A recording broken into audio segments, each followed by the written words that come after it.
сөз Жолдошова Жылдызхан Айтбайұлына. Рахмат.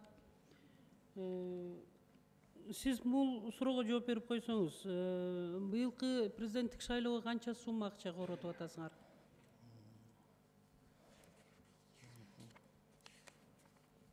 Мен убактымды токтотуп тургула. Биз азыр ошо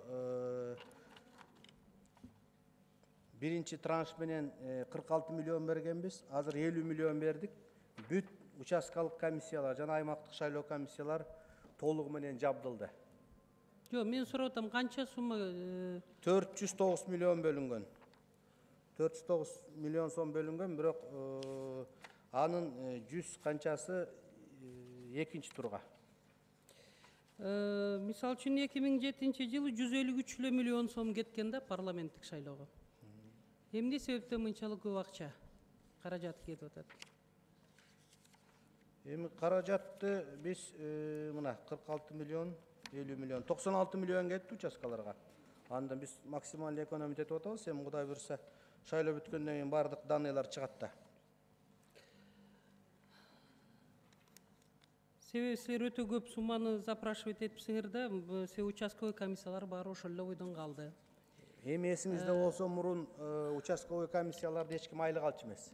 Азыр участковый комиссиянын секретары менен председатель айлык алат.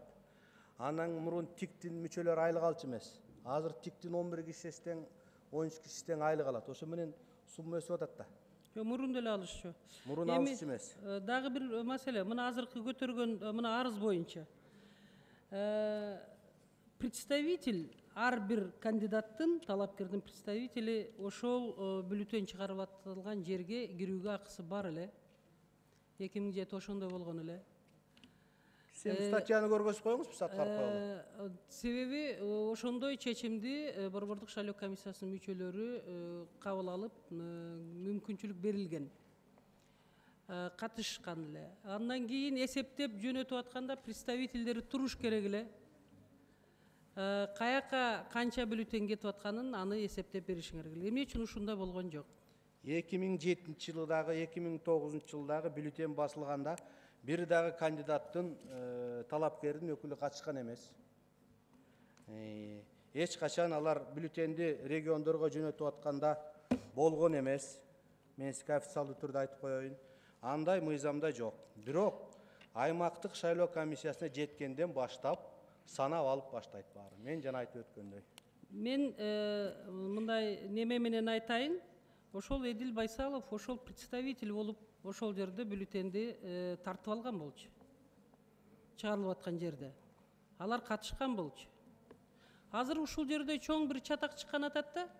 Себеби силер бюллетендерди представительдерге көрсөтпөй, өзүңөр машинага жүктөп жөнөтүп ийдиңер.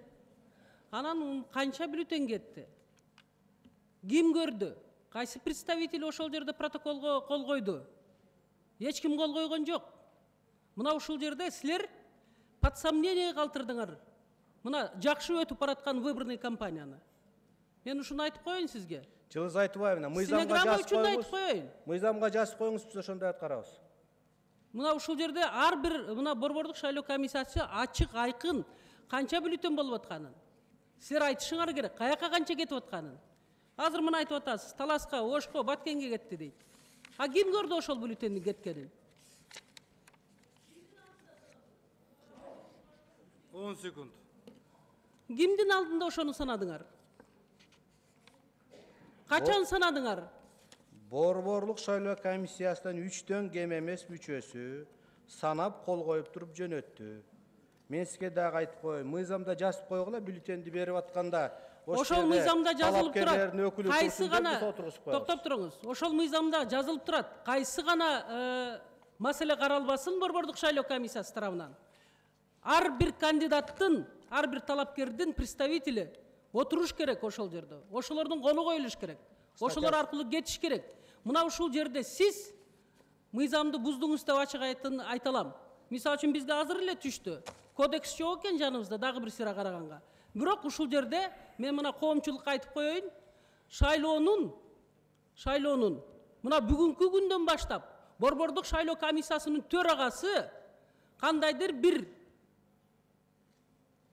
ачыгын айтып коюш керек. Эгерде туура эмес бир багыттар болуп калса коомчулуктун арасында, мына сиз күнөөлүү экениңизди мен ушул жерде ачык айтып коеюн. Рахмат.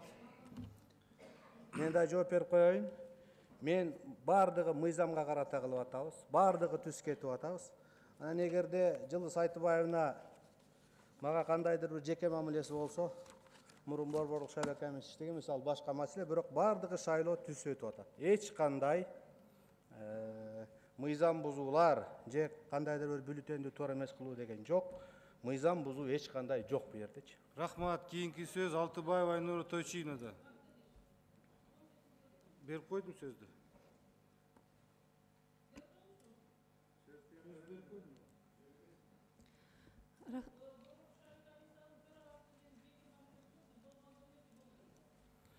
Мен жооп берип коеюнчу анда. Жылдыз Айтыбаевна, мен ушул жерден коомчулуктун көзүнчө сизден бир кечирим сурап коеюн. Экөөбүз баягы чогуу иштеп жүргөндө мен бу кишини урушуп койдум эле. Сиз да ал чым коргондо болуш керек деп. Ошо сөзүм үчүн мына дагы бир жолу кечирим сурайм. Сиздин ордуңуз чым коргондо эмес, парламентте экенин турмуш көргөздү. Рахмат. Дагы бир жолу кечирим сурайм. Айнура Тойчубаевна. Туйгуналы Душиналевич, я хочу в продолжении той... Аз Айнура Тойчиевна. Үчүнчү микрофон. Борборлук шайлоо комиссиясынын төрагасы мени уруша турган жигиттер элек, ушуну айтып коеюн сизге. Тапкан экенсиз уруша турган кишини.